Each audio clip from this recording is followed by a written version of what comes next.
In this video, I will go over Kurt Cobain's PolyChorus tones, an affordable clone, and how to get these tones on a budget. Stick around for the end of the video because I'm doing a SansAmp GT2 giveaway. I will talk about the details at the end of the video. I also have merch now, which will be included in the giveaway. I was inspired by the Mudhoney Big Muff shirt, so I made a similar design using my PolyChorus as a reference. The link to the shirt is in the description. I also have a stack of JQ Guitars stickers here. Send me an email if you want one. Enough e-bagging, now let's get into the video. First, let's do radio-friendly unit shifter with the original PolyChorus, not to be confused with stereo PolyChorus. This is an original 80s model like the one Kurt used. This pedal shares the same circuit as the EchoFlanger and PolyFlange. They are all the same pedal on the inside.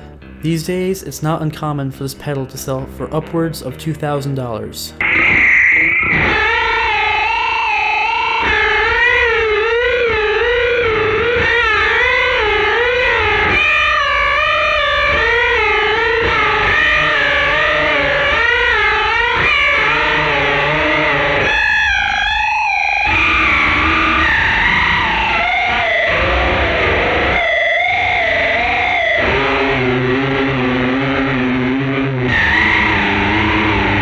Now, let's do the Dandy Horse clone. This pedal was built by my good friend Baskah.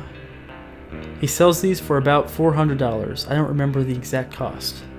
And that sounds like a lot for a pedal, but when you consider it shares the circuit with the original $2,000 pedal, I think it's more than reasonable. One big difference with this pedal, it's kind of a pro and kind of a con. It has true bypass, which makes this a lot more usable, and in my opinion, it makes it better than the original when it comes to recording. And I say it's a con because the originals don't have true bypass, so it makes a little bit of a difference when you're using this pedal to recreate tones.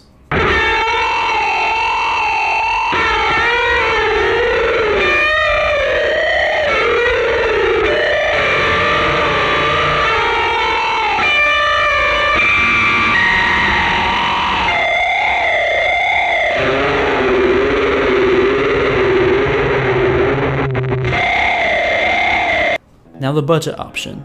I see a lot of people turn their small clone to max while bending the strings, and it sounds alright. For the budget portion of this video, I'm using my Epiphone Explorer I found at a pawn shop for a couple $100.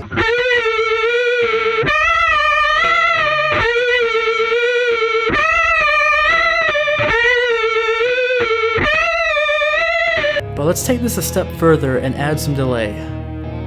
This is a cheap delay pedal I got at a pawn shop for $15, but really any delay pedal would do.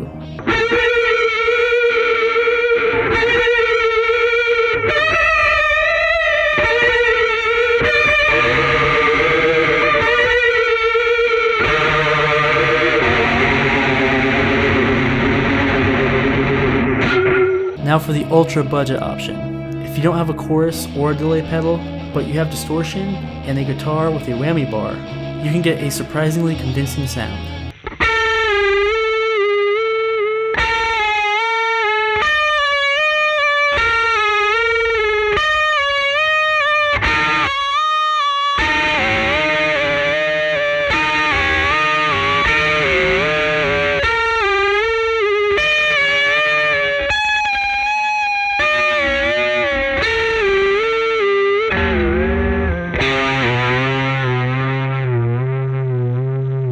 For Scentless Apprentice, the settings are the same as the radio-friendly unit shifter settings, just in double track mode instead of chorus.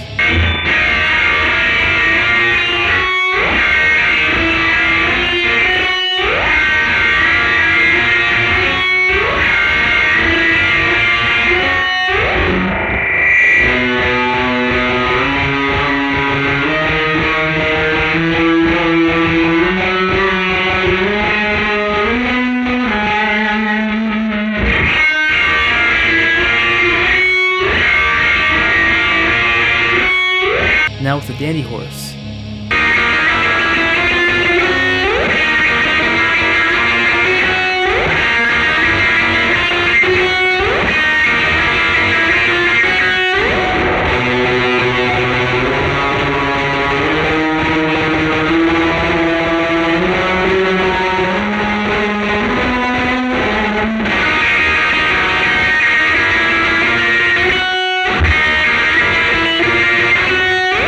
budget option, a DS1 into a small clone with a lower setting, and finally into delay.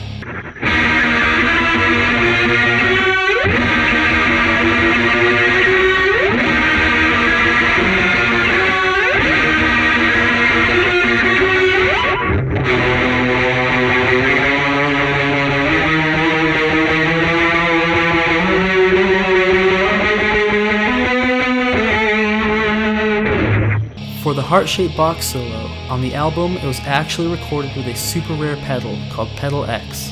Only one in the world existed until recently, and it was owned by Steve Albini. I managed to contact the builder of the original Pedal X, and I had him build me one too. I made a whole video on it, be sure to check it out. But for the live version of Heart-Shaped Box, Kurt used a PolyChorus on a super wobbly setting. Here it is with a PolyChorus.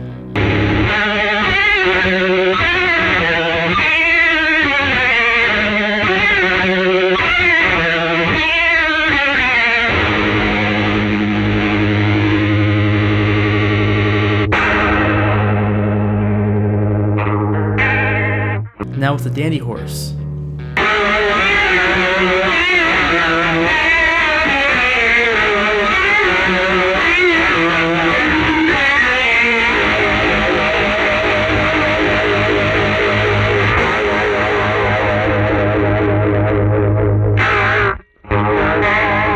And the DS1 into the small clone, not on max, but a high setting, with a touch of delay.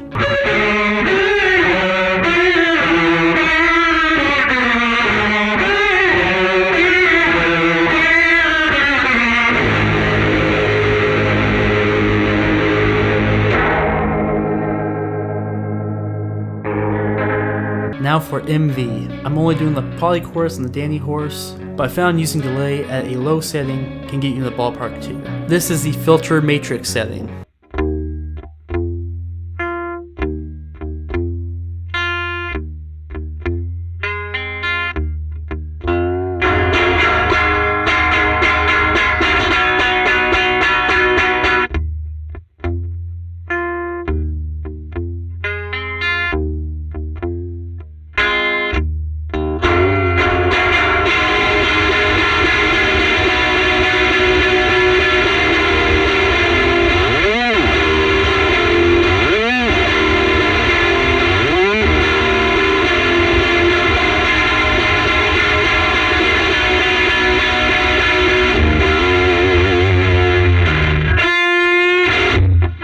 Now with the Dandy Horse.